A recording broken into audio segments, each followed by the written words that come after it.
tu reto Edifícate. Estamos queriendo que todos podamos continuar con la buena costumbre que obtuvimos a través del reto de Proverbios y esta vez estudiando el libro de Juan. Y a mí me tocó el capítulo número 5, así que le voy a pedir que usted tome su Biblia y pueda ir para allá. Y mire qué capítulo más hermoso. Podemos ver un milagro del Señor, pero no solo el milagro, sino que podemos ver y leer muchísimas otras cosas. Y tiene como título la curación de un paralítico. Les voy a leer del versículo 1 al versículo 10 para que todos estemos en la misma sintonía. Después de esto se celebraba una fiesta de los judíos y Jesús subió a Jerusalén. Hay en Jerusalén, junto a la puerta de las ovejas, un estanque que en hebreo se llama Betesda, que tiene 5 pórticos. En estos estaban en el suelo una multitud de enfermos, ciegos, cojos y paralíticos que esperaban el movimiento del agua. ¿Y por qué esperaban este movimiento del agua? Yo quiero que ustedes sepan que de la parte B del versículo 3 y el versículo 4 no está en todas las traducciones de la Biblia.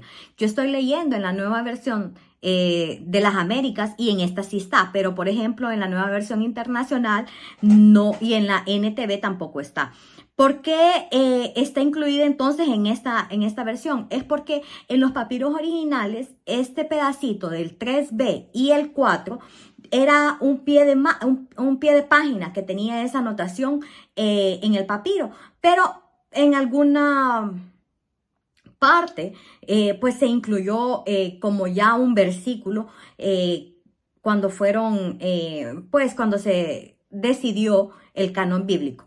Pero no es tan relevante, solo nos da el contexto de que por qué se encontraban estas personas ahí. Entonces se lo vuelvo a leer del 3b, que esperaban el movimiento del agua, porque un ángel del Señor descendía de vez en cuando al estanque y agitaba el agua. Y el primero que descendía al estanque después del movimiento del agua quedaba curado de cualquier enfermedad que tuviera. El versículo 5 dice, estaba allí un hombre que hacía 38 años estaba enfermo. Cuando Jesús lo vio acostado allí y supo que ya llevaba mucho tiempo en aquella condición, le dijo, ¿quieres ser sano? El enfermo le respondió, Señor, no tengo a nadie que me meta en el estanque cuando el agua es agitada y mientras yo llego, otro baja antes que yo. Jesús le dijo, levántate, toma tu camilla y anda. Al instante, el hombre quedó sano y tomó su camilla y comenzó a andar. Y el versículo 10, parte del versículo 9 dice, pero aquel día era día de reposo. Es la parte B del versículo 9. Y el versículo 10 dice, por eso los judíos decían al que había sido sanado, es día de reposo y no te es permitido cargar tu camilla. Mire qué cosas tan increíbles pasan en este pequeño parte del pasaje, que en realidad es todo un solo pasaje porque está hablando de este milagro que Jesús le hace a este paralítico. Y yo quiero que usted sepa que lo primero es que esto del versículo 3b y el 4, esto era una leyenda que probablemente se creía en ese momento, ¿verdad? Que cuando venía el ángel y agitaba las aguas por ahí, entonces que el primero que se metía al agua era el que iba a ser sano, no todos. Entonces, claro, él dice, cuando Jesús le pregunta, que para nosotros podría ser pues una pregunta obvia, ¿verdad? ¿Quieres que te sane? ¿Quieres ser sanado? Y el paralítico le dice que él no ha podido ser sanado porque cuando ya se mete, ya otros van delante de él. Recuerde que solo era el primero que se metía durante las aguas eran agitadas, era el que era sano. Y esto era, pues, como les digo, una leyenda. Pero miren qué hermoso el Señor que le pregunta, ¿quieres ser sano? Y yo creo que también Jesús a nosotros, a usted y a mí también me pregunta, ¿quieres ser sano? Y aunque la respuesta pueda parecer obvia, pueda parecer, pues claro, ¿verdad? Estoy enfermo. No es tan obvia. ¿Sabe por qué? Porque muchas veces nosotros no solo estamos enfermos de enfermedades físicas, sino que también muchas veces estamos enfermos de enfermedades espirituales. Esas en las que no queremos ser sanos, esas en las que nos hemos aferrado, esas a las que nosotros decimos, no, esto es mío, esta es mi enfermedad, este es mi pecado, no me quiero alejar de esto. Y el Señor en esta mañana quiere decirte, ¿tú quieres ser sanado? Porque yo sí quiero ser sanada. Yo quiero ser sanada de mi parte espiritual. Yo quiero que yo pueda ver al Señor y que esa relación que yo tengo con Él pueda ser restaurada. Y mire qué lindo lo que el Señor le dice. Levántate. Esa es la primera instrucción que el Señor le da. Y esa es la primera instrucción que yo quiero compartir con ustedes hoy. Levántate, mira al cielo. Si tú has estado caído de tu enfermedad espiritual o incluso la enfermedad física, levántate. Retoma tu relación con Dios, búscalo todos los días. En Él vas a encontrar todas las respuestas que necesitamos. Esa falta de perdón también es una enfermedad espiritual. Esos pecados ocultos que muchas veces tenemos también es una enfermedad. Incluso las dudas de que si Dios va a hacer cosas en nosotros, eso también puede ser una enfermedad espiritual. Después de que le dice que se levante, le dice, toma tu camilla, haz algo, actúa, aléjate del pecado y anda con fe. Ármate de fe para poder continuar este proceso de sanidad que Jesús ya te quiere dar, porque Él ahí mismito le dice, ya eres sano. Comenzó a andar en ese momento. Entonces nunca es tarde para que nosotros podamos ir a Jesús y decirle, Jesús, yo sí quiero ser sanado. No voy a poner más excusas. No voy a decir que es que no puedo llegar. No, yo voy a obtener la libertad que me da ser perdonada porque tú, Jesús, eres quien nos perdona.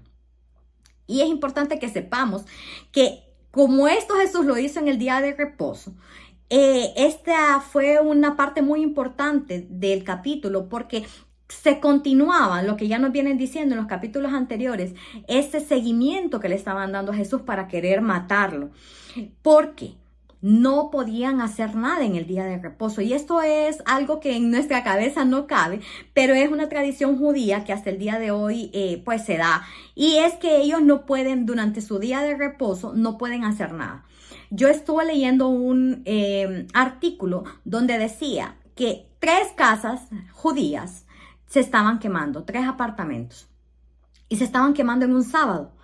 Y entonces los dueños de las casas llaman a su rabino y le preguntan, mira, se está quemando nuestras casas, ¿será que podemos llamar a los bomberos para que vengan a solucionar el tema del fuego? Imagínense esto, la ley no les decía que no podían hacer esto, lo que les decía era que debían guardar el día de reposo, pero ¿hasta qué punto es guardar el día de reposo?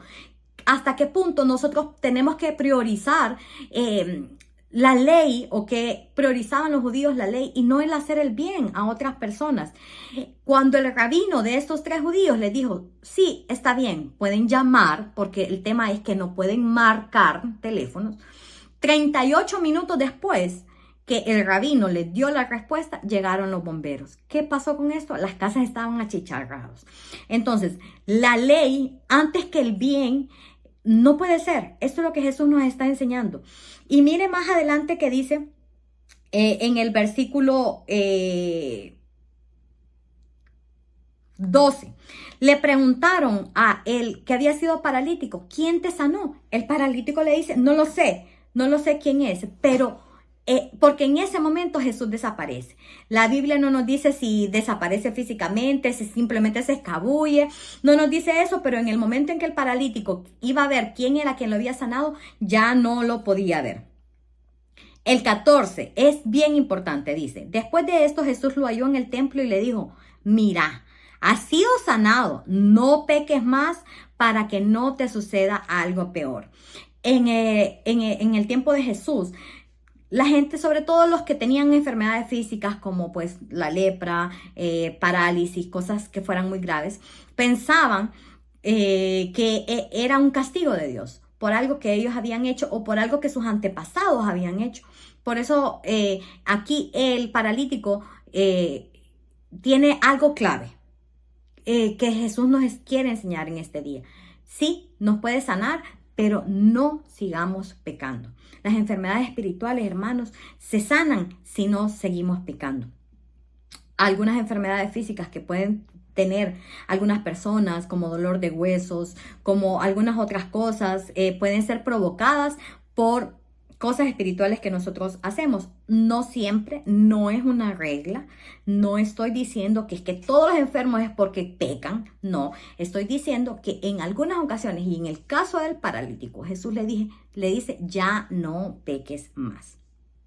Y es tan lindo ver cómo después Jesús dice que Él es el Hijo de su Padre. ¿Y qué significa esto? En el Antiguo Testamento, en el tiempo de Jesús y en el Antiguo Testamento, cuando uno dice que es hijo de alguien, es porque es igual a esa persona. Entonces, cuando Jesús les dice a estos judíos que Él es hijo de Dios, también les está diciendo que Él es Dios. Y esto es muy importante porque hay algunas sectas como los Testigos de Jehová que, por ejemplo, no creen que Jesús es Dios. Pero aquí claramente, en el contexto en el que Jesús lo está diciendo, les está afirmando que Él es el Hijo de Dios, por lo tanto es Dios. Y el 25 dice, en verdad les digo, viene la hora y ahora es cuando los muertos oirán la voz del Hijo de Dios y los que oigan vivirán. Porque como el Padre tiene vida en Él mismo, así también le dio al Hijo el tener vida en sí mismo. Y le dio autoridad para ejecutar juicio, porque Él es el Hijo del Hombre. Y por ahí nos está dando un vistazo a un tema escatológico muy importante que dice que en el día del juicio, cuando todos partamos al Señor, va a haber un juicio, pero que los muertos en Él van a resucitar primero. Y esto nos da tremenda esperanza, pero también quiero que ustedes tengan sus oídos abiertos a decirle, hey, ¿estoy yo listo si eso llegara a pasar? Para que Jesús me llame, ya me sanó, ya me apartó del pecado, ahora estoy listo para que Él me llame. Luego el resto del capítulo habla a Jesús sobre el testimonio. Recuerden que para los judíos era muy importante el testimonio de 2 o más personas para asegurar algo. En el final del capítulo Jesús le dice que Juan el Bautista dio el testimonio de él y que las mismas escrituras dan el testimonio de él. Sin embargo, estos maestros judíos estaban decididos a matar a Jesús.